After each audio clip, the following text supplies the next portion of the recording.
Queria saber um pouquinho mais sobre essa empresa, resumidamente, tá? Que daí depois nós partimos pro que interessa, fechou? Fala um pouquinho mais pra gente sobre essa empresa que vos fala. Então, a Philips Aparelhos Auditivos em Londrina chegou agora em janeiro, né? Temos uma loja licenciada em Curitiba e abriu agora aqui em Londrina, né? Então, assim, faz todo o serviço de atendimento, de avaliação, de conscientização, acolhimento para o paciente com perda auditiva.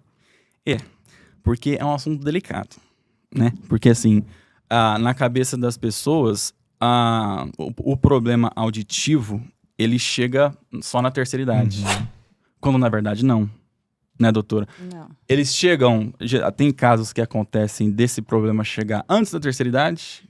Sim, na verdade, existem perdas auditivas que são congênitas, né? O bebê já nasce com essa perda de audição. Já nasce. Então, é bem importante falar até que a gente hoje existe uma triagem auditiva, né? Que é feita já quando o bebê nasce.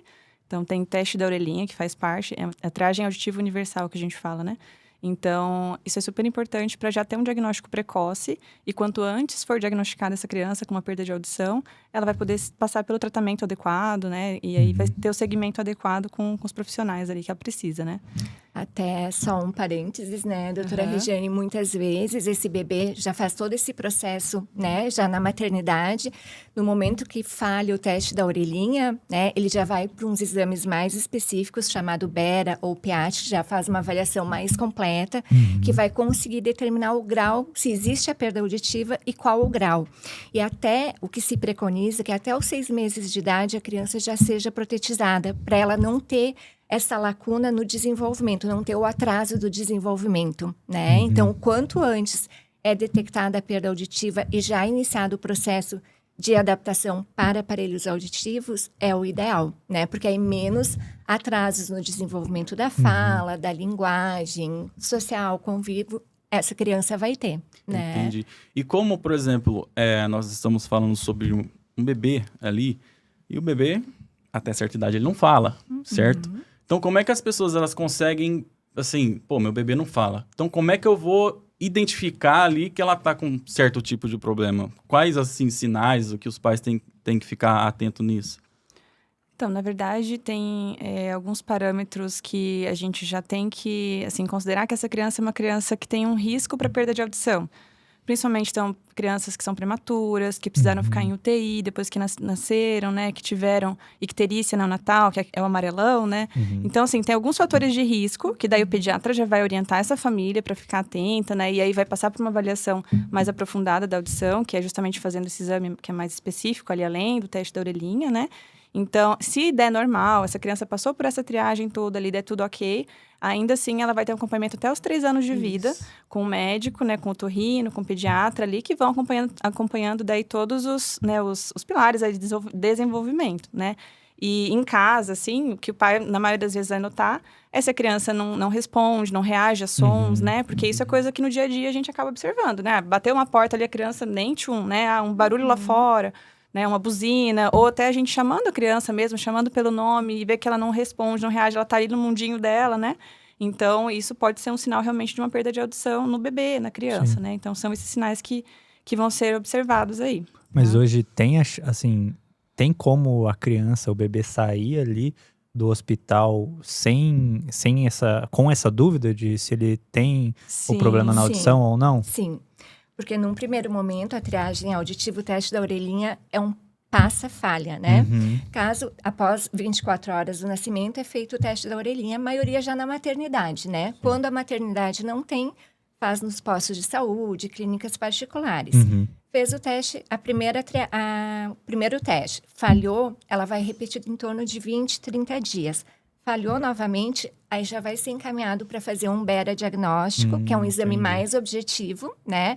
Para aí sim poder detectar, né, se existe essa perda auditiva, qual é o grau, qual é a conduta, né, que vai ser dado para o encaminhamento Mas posterior. aí essa responsabilidade ali já não é mais do hospital, e sim dos pais de fazer. do Então, pediatra. pode acontecer, às vezes, do pai esquecer, achar que não é tão Pode. importante e... Acontece com frequência. É. Às vezes o pai não dá bola, né? Ou Acha. pode, às vezes, até acontecer de no hospital não orientarem mesmo, Uhum. né? E os pais não sabem, às vezes leigos, né? Então, às vezes, chegam no consultório do otorrino ali crianças maiores, né? Para as fonos mesmo, né? Que já Uhum. chegam. Exato, já chega com a queixa, né? Não tá falando, né? Exatamente. Tá atrasado. Entendi. E claro que tem algumas perdas que acabam se desenvolvendo depois, mas tem algumas que são realmente congênitas, que a criança já tem aquele problema, né? O bebê já nasceu com aquilo, só que demora para ter o diagnóstico. Infelizmente, isso acontece ainda. É muito mais difícil depois que se iniciaram todos esses protocolos, essa triagem, mas ainda acontece. Entendi. E assim, quando descobre desde bebê, qual que é o passo a passo? Quais são as etapas que os pais têm que seguir ali para o filho ter o mínimo de prejuízo possível pela falta de audição? Então, tem essa questão que ela falou, né? De, dependendo do grau da perda auditiva, né? A criança vai ser indicada usar um aparelho auditivo mesmo, né? Então, desde pequenininho ali, quando tem o diagnóstico, ela vai passar por fonoterapia também, que é o estímulo com a fonoaudióloga, né? Para ir ensinando ali, aprendendo a questão da linguagem. E a utilização de aparelho auditivo. Nos casos de perdas severas a profundas, aí muitas vezes é indicado o implante coclear, que é uma cirurgia, que o pessoal fala, né? O ouvido biônico hoje, né? Que, então, assim, é um implante que é colocado dentro da cóclea ali, e aí ele consegue proporcionar uma audição para aquele bebê, né, para aquela criança, de uma forma quase normal, assim, Sim. né? Só que tem que ter todo um acompanhamento, assim, é um processo muito longo, mas que hoje é possível que essas crianças com perda auditiva congênita ali sejam realmente implantadas e possam ter uma qualidade de vida ali, escutar como que legal. praticamente uma pessoa normal, assim. Exato. né? A audição acaba dentro da normalidade. Perfeito. Esse teste da orelhinha que vocês mencionaram, praticamente como funciona ali na hora de fazer com a criança? É super simples, não dói nada, é super tranquilo. É uma sonda que a gente introduz no conduto, né? Ele vai emitir um estímulo sonoro que vai estimular lá a cóclea e vai mandar o sinal de volta, né? E o aparelho capta essa resposta. Ele não diz o grau da perda, ele só diz se está ou não funcionando nessa integridade até o caminho da cóclea, né? sim. Então, às vezes pode falhar, por exemplo, o bebê nasceu, ainda tem muito Vernix. o vernix do corpo, né? Aquela massinha cerinha branquinha que tem fica em no cima, corpo, dentro do conduto. Então, às vezes, isso pode ser um indicativo, né? Que falhou por causa dessa razão. Então, por isso, a gente também repete depois, né? Em torno de 20, 30 dias. Mas é um exame rápido, né? Em 2 minutinhos você faz. Indolor, não causa desconforto nenhum para a criança. Perfeito. Ah, não, tranquilo. É que elas falaram É que aí a gente... Elas falaram do teste, processo, sim. e o processo todo, né? Que é... É que como vocês falaram do teste, eu fiquei curioso, né? Como sim. funciona. É super E até pra tranquilo. galera que tá assistindo entender também, a união que nós fizemos aqui, né? De uma otorrino com uma fono. Assim, qual que é a relação dessas especialidades pra conseguir chegar num resultado certo aí? Qual que funciona, o que combina aí? Eu acho super importante essa parceria com o otorrino, né? Porque existe uma troca muito grande, né? E uma dependência também, né? certeza. Um do outro. Da gente ter uma avaliação médica adequada, correta, para a gente poder seguir o processo da reabilitação, que é esse o nosso papel, né? Reabilitar esse paciente que está com uma perda auditiva. Então, a gente precisa, assim, muitas vezes o paciente chega até nós na Philips sem ter ido procurado um médico, vem porque está com alguma queixa, está com dificuldade para compreender, está com chiado, zumbido no ouvido, e ele vem para fazer uma avaliação auditiva, né? Muitas vezes a gente detecta já na hora de fazer a inspeção do meato acústico da orelha que ele está com um tampão de cera, então já encaminha para o otorrino direto, porque não tem como prosseguir, porque tem um impedimento ali no canal que vai já, por consequência, diminuir essa audição dele, né? Muitas vezes, nossos exames também, quando a gente faz a audiometria, que é para a gente determinar o limiar mínimo que o paciente está ouvindo em cada frequência, a gente analisa ali, faz a via aérea, que é o som, né? Que entra através da orelha, e a via óssea, pela vibração da mastoide. Então, dependendo do resultado da tua audiometria, você sabe se tu tens uma perda condutiva, uma perda mista, uma perda neurosensorial.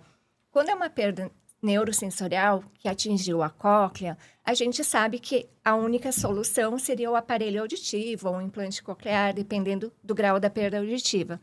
Quando existe uma perda mista, condutiva, eu preciso da avaliação mais do que nunca, né, do otorrino, para a gente poder verificar o que está acontecendo com esse paciente, se é o caso de uma prótese, né, auditiva, um aparelho auditivo, ou se é um tratamento medicamentoso, né, doutora Regiane? Em todos os casos que o paciente tem uma desconfiança ali de que ele tem uma perda de audição, o primeiro passo, na maioria das vezes, é passar pelo otorrino, porque daí é quem vai fazer o diagnóstico ali, se ele tem alguma alteração no ouvido, se ele tem uma infecção, se ele tem uma cera, ou não, se ele não tem nada visível ali, né, no exame físico, nenhuma patologia que ele descreva ali, né, uma infecção crônica, uma perfuração no tímpano, enfim, né, muitas possibilidades ali. Mas se a partir disso eu defino, ele não tem nada aqui que eu vou resolver, então eu vou encaminhar para fono, né, que é quem faz o exame auditivo, né? Então, os fonoaudiólogos que normalmente fazem a audiometria, que é o principal exame, né, o exame mais comum que a gente tem para avaliar a audição. Então, aí, a partir daí, a gente encaminha para eles fazerem esse exame. Com esse exame, a gente vai ter o diagnóstico da perda. Como ela já adiantou, a gente tem 3 tipos de perda auditiva. A perda neurosensorial, que é quando a gente tem uma alteração na cóclea, no nervo auditivo, né? Essa perda, na maioria das vezes, ela é irreversível, né? Então, o tratamento seria realmente o aparelho, né? A gente tem a perda condutiva, que é quando tem alguma alteração na orelha externa ou na orelha média. Então, por exemplo, uma cera, uma infecção, né? Alguma coisa que, às vezes, é tratável, né? Aí, a gente tem que avaliar justamente isso. E a perda mista é quando tem as duas coisas juntas, né? Então, geralmente é esse o caminho, né? É o otorrino, e aí em seguida vai para o fono para fazer a avaliação com os testes auditivos, né? Aí tem também várias opções, né? Vários testes que a gente tem disponíveis aí, mas o mais comum realmente é a audiometria. E aí, em alguns casos, vai ficar lá com a fono, né? Vai fazer o aparelho e tudo mais e vai resolver o problema. Em outros, a gente vai ficar fazendo esse acompanhamento sempre ali, otorrino, fono, né? E além da questão auditiva, só para comentar, tem a questão da linguagem também, que tem a fonoterapia, né, que as fonoaudiólogas fazem o treinamento mesmo de fala, né, toda essa questão para melhorar nas crianças que têm algum déficit, alguma alteração de fala, alteração de desenvolvimento, né, então as fonos também trabalham nesse sentido, não só na questão da reabilitação auditiva, Isso. né. Perfeito. Então, por isso